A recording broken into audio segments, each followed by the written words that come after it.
Have you ever wondered, how can I paint this scene? It looks so complicated. I have. And I've avoided painting some things because they looked so complicated. But let me show you some tricks to simplify a scene. Let's work on a garden today. This is a picture that I was looking at yesterday and I decided I wanted to paint it. You can see there's a lot of green here, but these greens are actually a little bit different in color. So over here, these are more of a whitish yellow kind of green. And then these greens back here of the juniper, they're a little darker. And then I've got this succulent here, which is a very pale type of green. And eventually you'll see I change the color on it. When I'm concerned about the complexity of a scene and I'm not sure if I can really paint it, I usually do a mock-up or a study. This is the study that I did yesterday. And I was actually surprised that I really liked the way it turned out. A lot of times when I do these studies, I do it on brown paper. It almost makes it appear framed. You can see how I approach the dark greens in the background. And I changed the color of the leaves up front. This garden scene was on a terracotta brick floor. One of the things I did was I eliminated the bricks. In other words, I didn't paint them in detail. That's one way of simplifying. The other is I put a base layer of different shades of green down before I added some detail to make it appear as if there were leaves. So today what I'm going to do is I'm going to try this as a real painting on a real panel. Join me while we try to figure this out and get these simple shapes in to enable me to paint this painting. I'm using an 11 by 14 ultra smooth gesso panel. So as usual, I use Gamblin paints, Cad Lemon, Cad Yellow Medium, Yellow Ochre, Transparent Red Oxide, Alizarin Crimson, Ultramarine Blue, Cobalt Blue. These are all Gamblin, and then I use Winsor & Newton Titanium White. The only exception is Transparent Red Oxide is Rembrandt. So I toned my canvas with Transparent Red Oxide. I blocked out 9 squares to help me with my center of interest. I'm getting my outline in. I've got my tree up here, and this is about where the junipers go. And here's my lily of the Nile, or African lily. And the leaves, actually the leaves need to come down a little bit more here. Okay, I've got my outline. All of this area back here is being simplified into one big green shape. Down here, it's kind of a terracotta shape.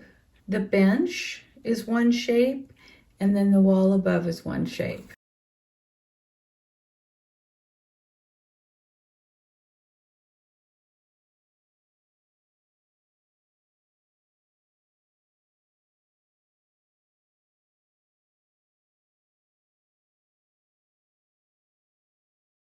I'm using my number 4 Rosemary Filbert, and then over here I'm going to switch to my other green. Now this was Ultramarine Blue and Cad Yellow Medium, and this is Ultramarine Blue and Lemon Yellow.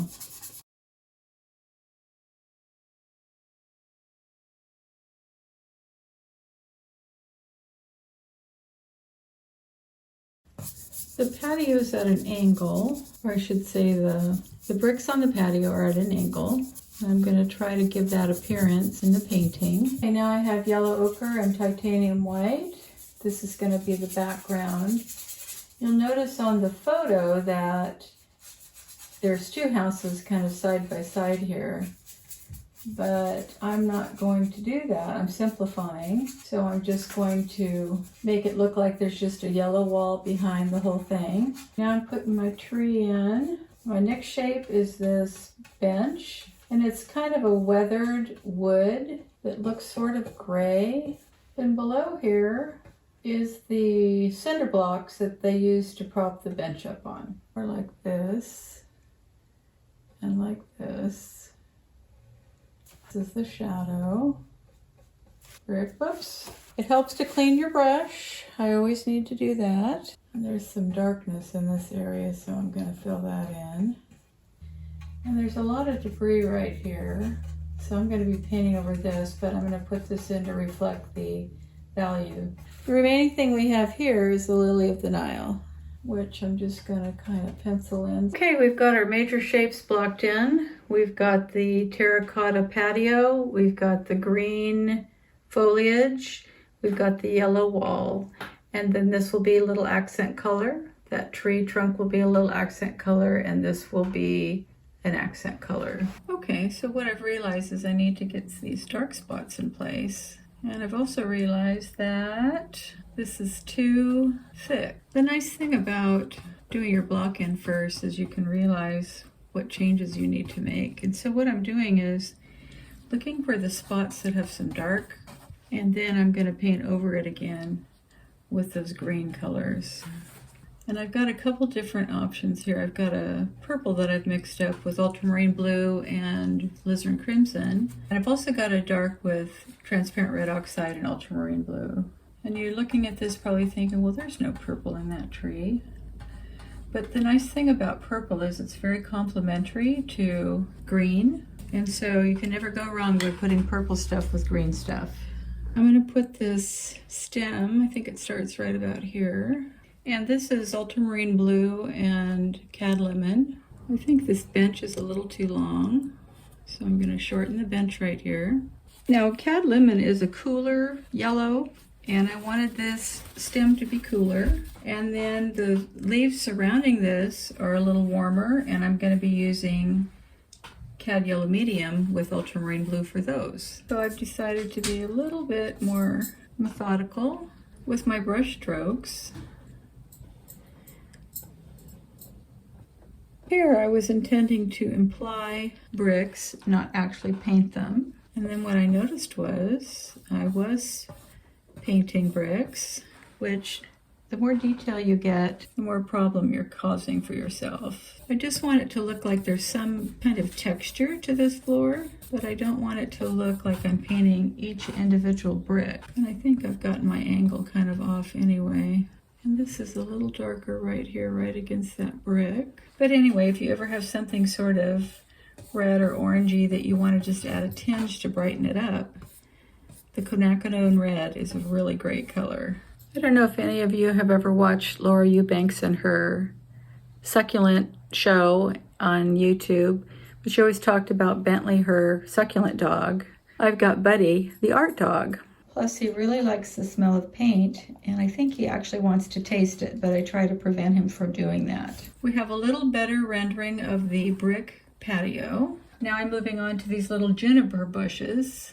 Like I said in the previous video, you cannot paint every blade of grass, nor can you paint a juniper bush. You just want to imply it, and junipers tend to be horizontal in their motion. Now with this juniper bush, I use ultramarine blue and cad yellow medium, but I notice there's touches of a brighter, more yellow appearing edges to these fronds. I added a little cad lemon. There's also quite a bit of brown kind of under here. So I'm using my ultramarine blue transparent red oxide mixture. I'm adding a little gray.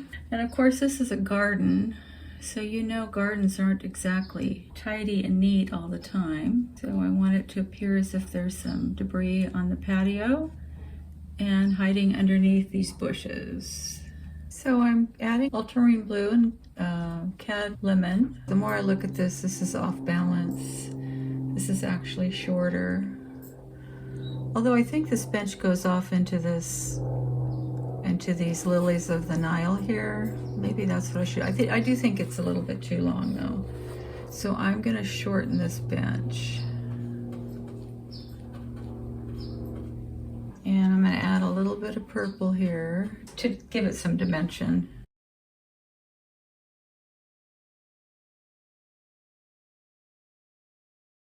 Now this is a very rustic board that they use for this bench. It's not very smooth. And there's a shadow on this side that I think I need to get in there. I think the shadow needs to be a little darker. Seems like I got my bench a little thicker right here. Filling in the green for this area. Just trying to imply texture. This is way too dark because it's a lighter area. So ultimately this little pot here with the flowers, I believe, is going to be the center of interest. So I need something drawing attention over here. So I'm going to put a little bit more color, and these are kind of round on the end. So I'm putting a little bit more light, and I'm also adding a little cobalt blue. There's a little glare on this, you can't really see it real well. So I took a little cobalt blue and added some lemon yellow, and then I took a little viridian green and added white to it to give some accent, some highlights. It helps to have the transparent red oxide and that sort of orange appearance underneath. Ties it into the patio.